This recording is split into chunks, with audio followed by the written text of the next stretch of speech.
Hola a todos, siempre yo soy Tati, bienvenidos a mi canal y lo que vamos a analizar hoy es el uso de los casos, es decir, qué son estos casos tan famosos y tan difíciles, para qué sirven y cómo se usan cada uno a rasgo general. Vamos a comenzar. Los casos gramaticales son una característica fundamental en una oración, ya que determina su función sintáctica. Básicamente los casos nos ayudan a ver la relación que hay entre palabras y qué función tienen en una oración. Conocer los casos y sus funciones os ayudará a tener una claridad de comunicación y además entender unas expresiones más complejas sin necesidad de realizar una traducción palabra por palabra, es decir, entender el contexto, porque muchas veces el contexto no se puede traducir literalmente a castellano.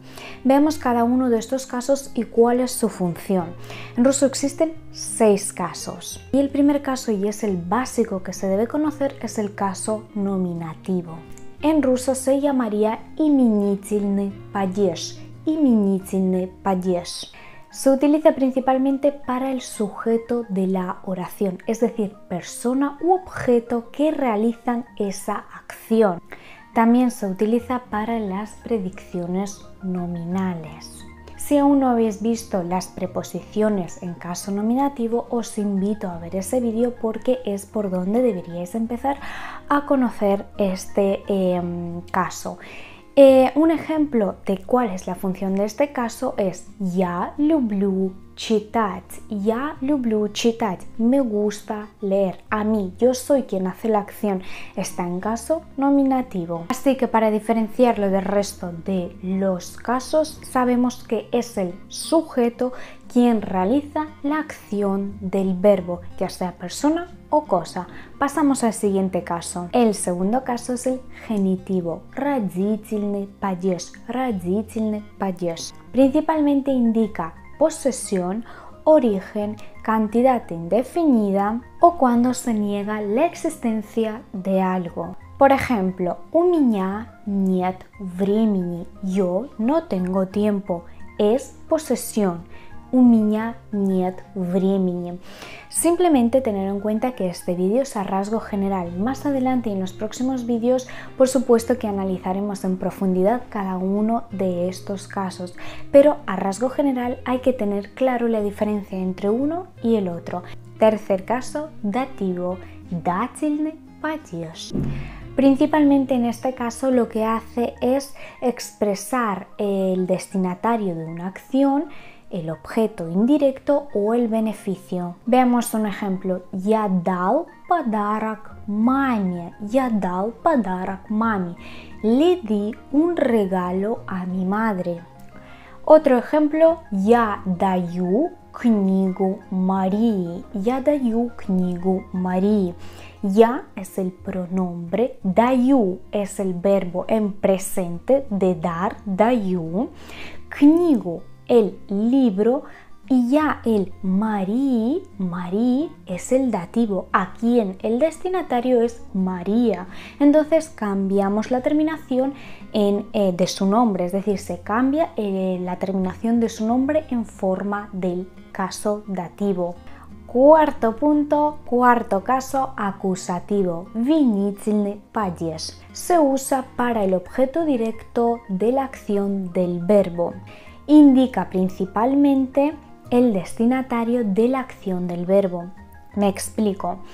Para diferenciarlo del caso nominativo vamos a verlo en un ejemplo, pero tener en cuenta que en caso nominativo lo principal es el sujeto quien hace la acción y el caso acusativo es del verbo a quien afecta esa acción y ese será el caso acusativo. Veámoslo. Мальчик читает книгу. ¿Quién es el caso nominativo? ¿Qué palabra es? Bueno, el niño está leyendo el libro. Tenemos claro que el sujeto aquí es мальчик, que es el niño. Eso es el caso nominativo porque es el sujeto de la oración. Pero el verbo afecta al libro, que es lo que se debe poner en caso acusativo. Es decir, la acción del verbo afecta al destinatario, que es el libro. y por eso se cambia kniga, viene knigu, читает книгу, está leyendo un libro, proviene de la palabra kniga, que es el libro. En castellano esto no ocurre. En castellano siempre se dice el niño lee un libro y no se cambia el libro. En ruso sí, se cambia la terminación porque el verbo afecta al destinatario, que es en este caso el libro. Quinto caso y penúltimo, instrumental, творительный падеж. Principalmente indica la herramienta o el instrumento que se utiliza para realizar la acción. Vamos a ver un ejemplo. Мальчик играет с собакой. Pues básicamente, мальчик es niño, играет juega, с собакой con un perro. Собакой sería el caso instrumental, porque a través de qué se realiza esa acción de jugar o con qué se realiza esa acción de jugar, con el perro. Entonces se cambia el собакой. Otro ejemplo más fácil para verlo es Я пишу ручкой. Estoy escribiendo con el bolígrafo. Entonces aquí vemos con qué realizamos la acción. Con el bolígrafo. Entonces la terminación de bolígrafo se pone en el caso instrumental. Y el último caso, preposicional, предложный падеж. Se utiliza principalmente después de ciertas preposiciones y expresa la ubicación en el tiempo o espacio. Veamos un ejemplo. Книга лежит на столе. Книга лежит на столе. El libro está encima de la mesa o en la mesa. Entonces vemos la preposición. ¿Cuál es la posición de nuestro libro? Encima de la mesa. Ya lo cambiamos a caso preposicional. Como veis, cada uno de los casos tienen su función y las funciones son bastante lógicas. Lo importante es ir conociendo cada uno de los casos a medida que vayáis aprendiendo el idioma y lo iréis distinguiendo con facilidad si ponéis el foco en ello. Los casos os ayudarán simplemente a tener más flexibilidad a la hora de hablar, a la hora de comunicaros y poder transmitir frases más complejas. Dominar los casos es fundamental para poder entender la gramática básica, ya que afectan hasta en la gramática básica, y por supuesto lo principal aquí es entender las frases y poder comunicarlas.